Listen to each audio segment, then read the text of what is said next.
নমস্কার, আমি গৌরী পাহান।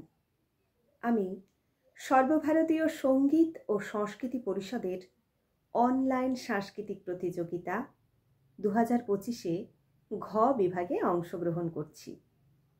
আমার বয়স 36 বছর। আমি কবিগুরু রবীন্দ্রনাথ ঠাকুরের লেখা কৃপণ কবিতাটি আবৃত্তি করছি।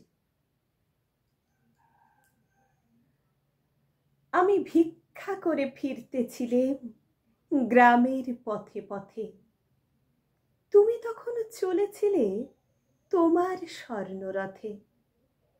অপূর্ব এক স্বপ্ন সম লাগতেছিল চক্ষে মম। কি বিচিত্র শোভা তোমার, কি বিচিত্র সাজ। আমি মনে ভাবতেছিলেন, এ কোন মহারাজ।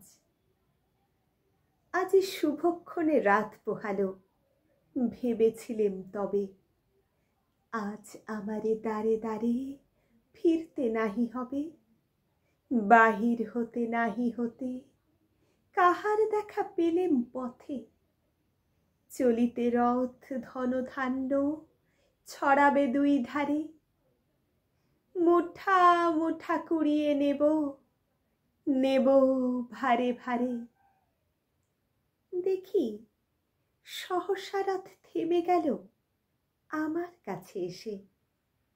আমার মুখপানে চেয়ে নামলে তুমি হেসে। দেখে মুখের প্রসন্নতা জুড়িয়ে গেল সকল ব্যথা।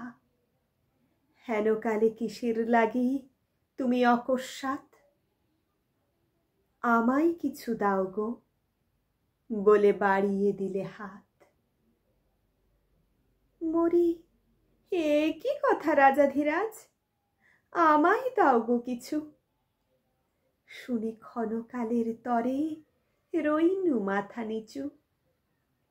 তোমার কি বা অভাব আছে ভিখারি ভিক্ষুকের কাছে। এ কেবল কৌতুকের বশে আমায় প্রবঞ্চনা। ঝুলি হতে দিলেম তুলে একটি ছোট কণা। যবে পাত্রখানি ঘরে এনে উজাড় করি, এ কি ভিক্ষা মাঝে একটি ছোট সোনার কণা দেখি। দিলেম যা রাজ ভিখারিরে, স্বর্ণ হয়ে এলো ফিরে। তখন কাঁদি চোখের জলে দুটি নয়ন ভরে। তোমায় কেন দিইনি আমার সকলে শূন্য করে। নমস্কার।